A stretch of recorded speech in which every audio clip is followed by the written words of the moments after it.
Alright, just wanted to do a quick overall video of the Civics Civic. So we'll start up here under the engine. So it's a 2022 Honda Civic Sport. It's an Autotech 290 amp alternator, dual runs of 1/odd gauge. Got the circuit breaker right there just to make it easier. Battery delete option.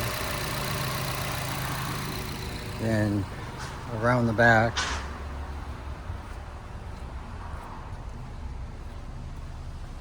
that's the 160 amp hour LTO bank.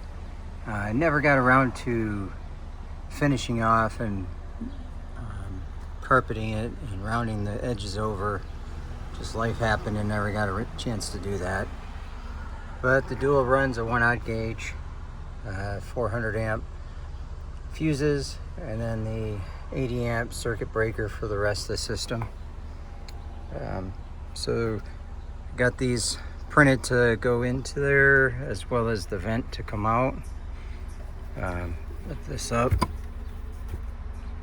and then the 12,000 watt tar amps amp.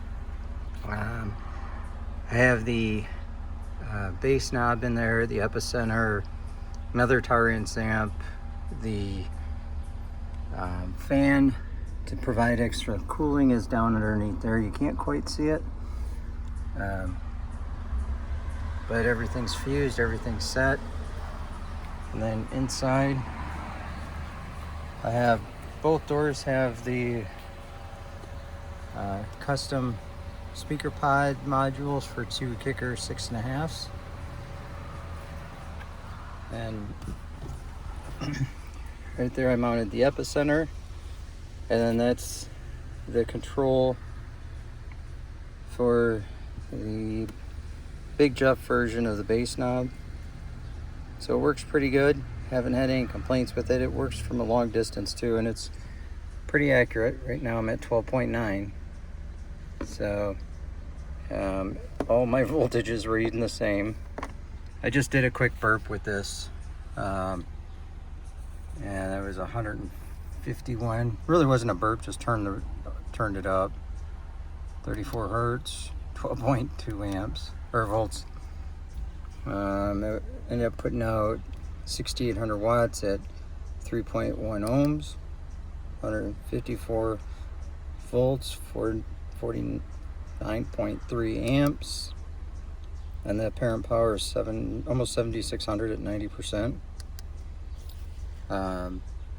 So then this is the control module base that my brother printed for me. There's the controller for the amplifiers. This is DSP. This is voltage going into the amp. This is the voltage going out of the battery to the, or out of the alternator to the battery. That's just the one from the cigarette lighter there. Then they got the watt meter. This one controls the amp, turns it off completely. And then this one was going to be set up for interior LED lights. Just same thing happened before, life happened, I couldn't get to it.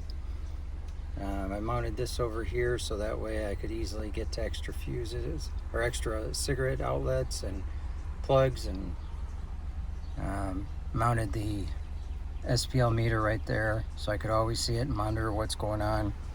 And then I added this here that turns on and off the remote input into the entire system, so I can turn that off and not have to worry about it. And then of course the infamous speaker pods, the Solo X speaker pods that my brother made. I've had these in here for almost 2 years now, actually 2 years now, and they're the QS kicker tweets in there that he gave me. Things are awesome. Never had an issue. They've never moved. I got them put in place with alien tape, crazy enough. Mirror fell off a couple times, so I had to use JV weld and put it back up there, and it hasn't moved since. However, this broke a couple times and broke one of the wires off it, and so before Slamology I went ahead and braced the ceiling and then ran it down in here to the glove box or the center console, which holds it really well. But I do have an extra one of these to replace the broken one, but that looks really cool. And then the 3 Solo X12s in the kicker spec enclosure, reinforced heavily, bolted to the car, strapped to the car. It's in there really well. 3 Solo X12s have never given me any problem. I always push between 8 and 12,000 watts to them for years, and nothing has been an issue. The ports there, those are just covers that my brother made to look like more speakers, and to dress up the ports a little bit.